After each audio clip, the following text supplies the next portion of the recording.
Jesus Christ, Matteo, what the hell happened? Tim, did your team clear the downstairs? Yes, Jesus, Lucas. Yes, they did.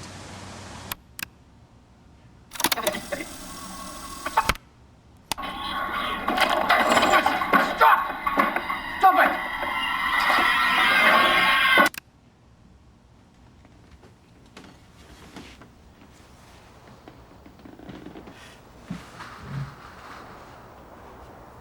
So before I can tell you what that was, I need to give you a bit of a backstory.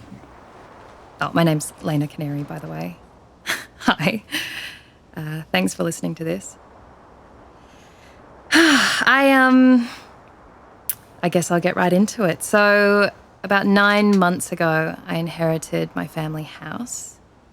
It's an hour out of Warragul, Victoria, right near this little alpine town named Nuji.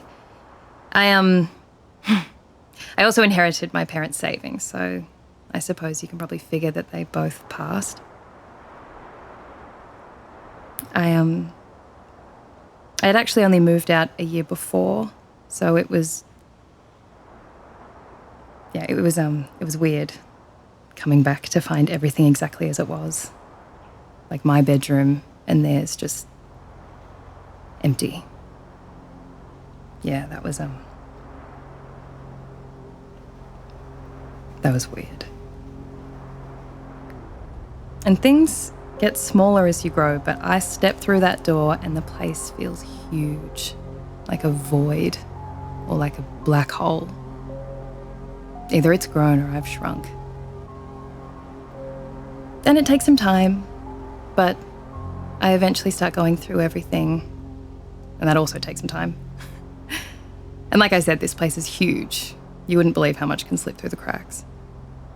An example is my parents' closet. I found a bunch of maps, like these huge old maps printed on thin pale leather. And I just rolled them out and spent hours looking at everything. Because Mum and Dad had made little marks here and there. I guess they were circling the places they'd been.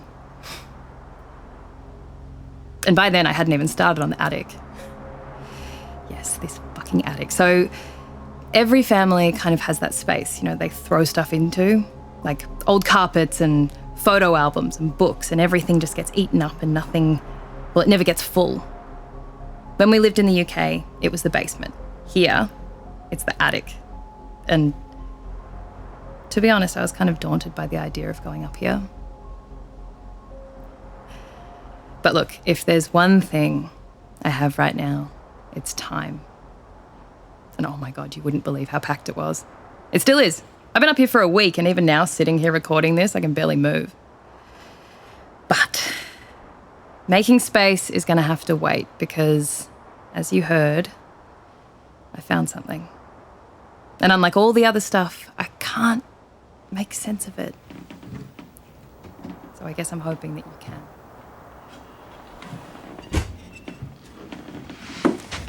It was actually one of the first things I saw. It was right up the back, peeking out above all the boxes, this massive filing cabinet. And immediately I can see it's old, it's like vintage. Judging by the little logo in the top corner, I'd say it was probably made in the 80s. I looked it up. Of course, the company doesn't exist anymore. But the thing is, it can't be ours. Because we moved back to Australia to this house like 7 years ago. And judging by the amount of dust, the cabinet has clearly been here for a lot longer than that. So what has me so freaked out is that it's labelled with my surname, Canary. Like, do you know any other Canaries? Because I don't. There's me, there's my dad Simon, and my mum Regina. That's it. Well, I guess it's just me now. All right. I'm going to paint you a word picture on this, okay? So imagine this. Inside the top drawer was a cassette player.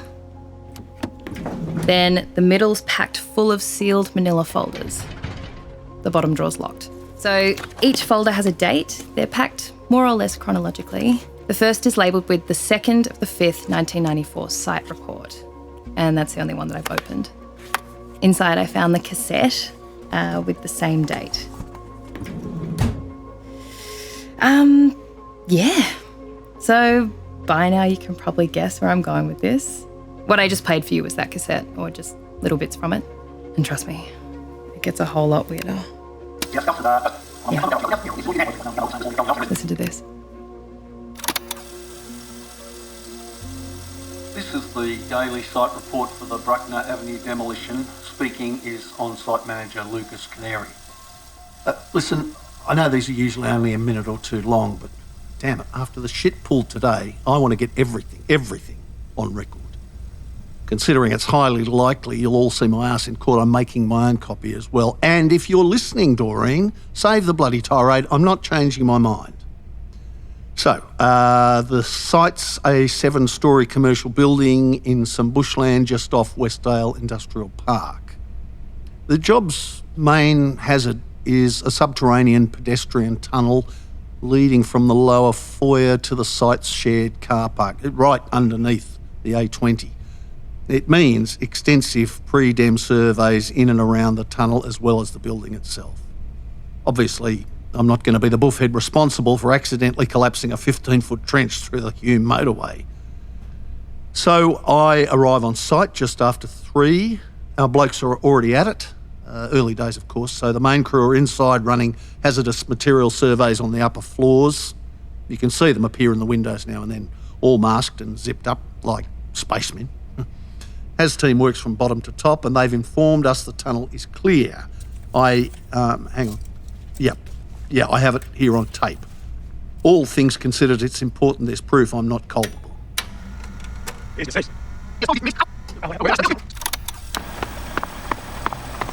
You cleared the tunnel? Jesus Christ, Matteo, what the hell Fuck, happened? Tim, did your team clear the downstairs? Yes, Jesus. Yes, they did. There, see? And next time you ask why I'm always carrying a tape recorder, Doreen, well, this is the reason. So you can't pin any of what happened today on me. So, all things considered, I head down with Matteo and a couple of his guys to start the structural survey. Well, try to. Anyway, the place is a dump. Hosepipe, bongs, bent spoons, beer bottles. Matteo's quick on it and his blokes start turfing this stuff out and installing floods. They use the same bin the Haz team are using. Yeah, might want to flag that with the disposal company, I don't know. I'll cut to the chase. The tunnel is fine. Foundations are solid down the entire length with very little signs of structural decay. The risk of collapse is negligible. You can check my write-up for the details. That's where this report should end. It's where I wish it did end. But right as I'm about to wrap up for the day, one of Matteo's team, a fresh face named Lynn, comes to me with something. Hang on, give me a minute. Just got to turn this on. Come on, Lou. Again with the taping. Okay, Lynn, once again, what did you find? A door. A door that... Use your exact words, pibe. He wants the full record. Right. A door that shouldn't exist. What's that mean? Show us. Well, I mean it shouldn't be there. Not according to the blueprints. I even double-checked, Mr. Canary, with the printouts in your truck. I hope you don't mind. All good, kid. Initiative. So it's what? An undisclosed maintenance closet? It's best if you see for yourself. Here. It was easy to miss. Thin steel door painted the same beige as the rest of the place. Behind the lobby stairs where they meet the tunnel. We didn't bother looking at first because, well, you heard him. It's not meant to be there. The handle. Yeah. It was locked. Lean. That's the structure now. Jesus, Matteo. I'll reattach it before we blow up the place. How about that? Nice work, son. Right, let's see what all the fuss is about. Ay, Dios. 5 concrete steps, a rail, and then nothing. This space, this void, it ate the light. Lynn, he had a flair for the dramatic. While we're gawking, he's setting up a flood. Switches it on before we can get a word out. This wasn't some overlooked maintenance cupboard. This was a whole other floor, a basement, a totally undocumented basement. I swear, Doreen, if you all knew about this, I mean, trust me, I get wanting to cut costs and I'll help the company where I can, but this is off the charts. Jesus Christ. Sorry, this is a site report, not a diary. As the most senior representative on site, I made the call to continue our survey into the new area. Right, so that first room. Once we get the floods in, I measure it roughly 4 by 7. Walls, floor and ceiling are bare concrete. Structurally, it's in the same condition as the rest of the building. Details to follow once I get that report out. For fuck's sake, we'll have to totally reconsider our approach. It's worth mentioning there was also furniture. A heavy reception desk, empty bookshelves and some couches. This was some kind of lobby. Lynn even found 2 dried out pot plants either side of the room. Leaves turned to dust between the fingers. Weird part is the place was bleached. Not one scrap of information we can use to identify the company that worked out of here, if there ever was one. And you can't say the same for the rest of the building. Most of it's still littered with the guts of at least 6 corporations, all long dead. Matteo was the first to see the next doors, big stainless steel things up the back of the room, one leading left and one right. The right one was in good shape and, surprise, surprise, locked. Matteo and we left some guys working at it and moved on to the left. Things get a bit weird from here. That was another story. Its frame was, well, I don't know, bent, like twisted, kind of spiraled. I would have said it was installed that way, some corporate art wank, if it weren't for the heavy metal door at our feet. Hinges completely popped. No, this was something that had happened. The corridor beyond was in the same shape, at least what we could see of it. Back there, we were at the end of our power extension, so no more floods, no more light, just a slow concrete spiral into the dark. Now, let me be clear, this warping, it presented a pretty serious structural issue. I mean, whatever geological force had done it would have affected other parts of the building, no doubt. It was my job to go in, okay? I was doing my job. Matteo and I, with torches, investigate the hallway. It doesn't end. It just goes and goes in a straight line, twisting very slightly. Matteo and I are in a sort of trance. We're just walking and, I don't know, expecting something. It wasn't until I put a foot through one of the overhead lights, which by then had twisted to be underfoot, that we stopped. We stood there for a bit in total silence. Well, actually, not total. How do I put this? I grew up on a farm, right? In the middle of one of Australia's vast golden seas. And one of the clearest things I remember is the sound they made, how each season had a different hum. It might have been in my head, but this tunnel had the hum of the harvest, the low and angry drone of distant machines chewing up yellow fields. I turned to ask Matteo, and I turned to Matteo to see if he hears it too. He's white as a fucking sheet, looking back the way we came. I look. We can't see the floods, can't see the entrance. We ran. I don't really know for how long. That tunnel, man, it does something to you, I swear. One moment it's dark, one long dark, and then bang, we're out. All the way, Matteo has been throwing up. The boys are gone from the right door, but we don't stick around to investigate. We're out. They were already above ground, also hurling. Christ, it's some chemical, a gas vein or something. As soon as I'm up there, I grab my tape recorder and go straight to Tim and, oh, well, you've heard the rest. Actually, you haven't. You cleared the tunnel? Jesus Christ, Matteo, what the hell Fuck, happened? Tim, did your team clear the downstairs? Yes, Jesus, Lucas. Yes, they did. Earlier today, you gave me the okay.